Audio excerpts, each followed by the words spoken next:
ইহসান ফাতাহলি, তুমি অন্তত 3 নম্বরে তাদেরকে ভালোবাসো, মহব্বত করো, সম্মান করো, শ্রদ্ধা করো।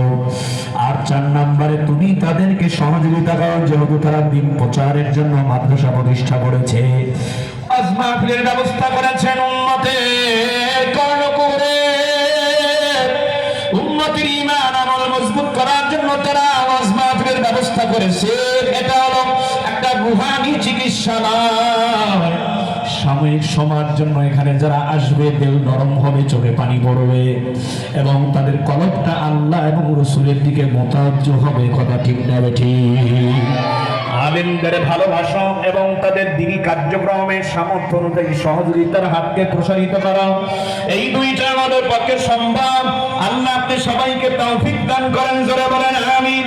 দ্বিতীয় নম্বর আয়াতে কারিমা তেলাওয়াত করলাম সূরা জুমারের 9 নম্বর আয়াত। আল্লাহ তাআলা বলতেছেন, নবী আপনি বলেন, কুল হাল ইয়াস্তাবিল লাযীনা ইয়ালামুন ওয়াল লাযীনা লা ইয়ালামুন, যারা জানে এবং যারা জানে না তারা কখনো সমান হতে পারে না। সুবহানাল্লাহ বলেন। যেই ব্যক্তি দুনিয়াবী বিষয়ে ইলম রাখে, জ্ঞান রাখে, আর যিনি দুনিয়াবী বিষয়ে ইলম এবং জ্ঞান রাখে না, দুইজনের ভিতরে ডিসটেন্স এবং পার্থক্য আছে না নাই? আছে না? আছে। যেই ব্যক্তি মোবাইল ব্যবসায় এক্সপার্ট আর যেই ব্যক্তি মোবাইল ব্যবসা সম্পর্কে জানেন না, এক্সপার্ট নয়, ধারণা নাই, দুইজন সমান নয়। বলেন কথা ঠিক কিনা? মুসলমান যেই ব্যক্তি গাড়ি কার রেন্টিকারের ব্যবসা করেন, মুসলমান ইমানদার, ওই বিষয়ে যদি তার ধারণা না থাকে, তিনি যদি ওই ব্যবসা প্রতিষ্ঠান খুলে তারপরে বসে, বলেন তো লাভ হবে না লস হবে? কাপড় ব্যবসায়ী যিনি ব্যবসা সম্পর্কে যদি তার অভিজ্ঞতা এবং ধারণা না থাকে, এক্সপার্ট না হয়, ব্যবসা প্রতিষ্ঠান খুলে বললে তার কিন্তু ক্ষতি হবে, লাভ হবে না, লস হওয়ার সম্ভাবনাই বেশি। কথা ঠিক না ঠিক? ধরে না ঠিক তদ্রুপ রাসূলুল্লাহ নবী বললেন, যারা জানে এবং যারা জানে না তারা কখনো সমান হতে পারে না। কোরআন হাদিসের যাদের কাছে আছে তাদের কাছে নাই, তারা কখনো সমান হতে পারে না। কথা ঠিক না ঠিক? এই জন্য আলেম ওলামা তাদের অসিলাটা কোরআনের নূর দিয়া ভরা, কোরআনের ইলম দিয়া ভরা, নবীর হাদিসের ইলম দিয়া ভরা। তাদের সঙ্গেই থাকতে হবে, তাদেরকে মহব্বত করতে হবে, তাদেরকে ভালোবাসতে হবে। বলে তাদের ইজ্জতটা কেমন, সম্মানটা কেমন? আমার নবী বলতেছেন, খায়রুকুম মা তাআল্লামাল কুরআন ওয়া আল্লামা, তোমাদের রাষ্ট্র পরিবারের মধ্যে ওই ব্যক্তি সম্মানিত যিনি নিজে কোরআন শিক্ষা দেয় এবং অন্যকে, যিনি নিজে কোরআন শিখে এবং অন্যকে শিক্ষা দেয়। সুবহানাল্লাহ। এই মুসলমান ইমানদার তাহলে যারা কোরআন শিখে এবং যারা শিখাইতেছে তারা সম্মানিত ব্যক্তি। রাসূল বলেছেন, নবীজি বলেছেন, কথা ঠিক না ঠিক?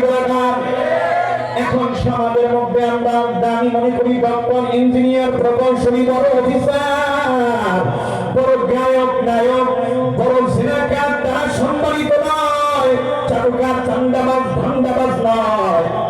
সমাজের ভেতরে সম্মানিত ওই ব্যক্তি যিনি নিজে কোরআন শিখে অন্যকে শিক্ষা দেয়। কথাটা আমার নামে মুসলমান, কথাটা আমার নবীজি পয়গম্বর মুহাম্মদ আরবি। কথা ঠিক না বেশি? তাহলে এই শিক্ষা নিজেকে গ্রহণ করতে হবে, সন্তানদেরকে এই শিক্ষায় শিক্ষিত করতে হবে। এই শিক্ষা যদি নিজের ব্যক্তি জীবনে, পারিবারিক জীবনে, সামাজিক জীবনে, অর্থনৈতিক জীবনে না থাকে, শুধু অশান্তি আসবে, শান্তি শৃঙ্খলা আসবে না। এই সমাজটা অশান্তিতে ভরে যাবে, মদ গাঁজায় ভরে যাবে, অশ্লীলতার বেহায়াপনা, বেড়াল্লাপনায় ভরে যাবে। শান্তির সমাজ, এটার কবর রচনা হবে, অশান্তির সমাজ শুরু হবে। এই জন্য আমি পূর্ব রাসূল এলাকার মুসলমান, এই ফাতেমাতুজ জহরা রাদিয়াল্লাহু তাআলা এলাকার যুব সমাজকে অনুরোধ করে বলতে দিনের পথে আসো, ইসলামের পথে আসো, আমাদের সঙ্গে থাকো, মাদ্রাসা মসজিদের খেদমত করো, কোরআনটাকে বিশুদ্ধভাবে গ্রহণ করো, শিখো। তোমার জীবন দুনিয়াতেও কামিয়াব হবে, আখিরাতেও কামিয়াবি হবে। কথা ঠিক না ঠিক? এই শুনে, কিন্তু যারা দিনী শিক্ষা থেকে যারা দূরে থাকবে, তাদের এই সব জীবনে শুধু কালো অধ্যায় নেমে আসবে, অশান্তি নেমে আসবে। হযরত ওমরের দরবারে একজন অভিভাবক এসেছেন।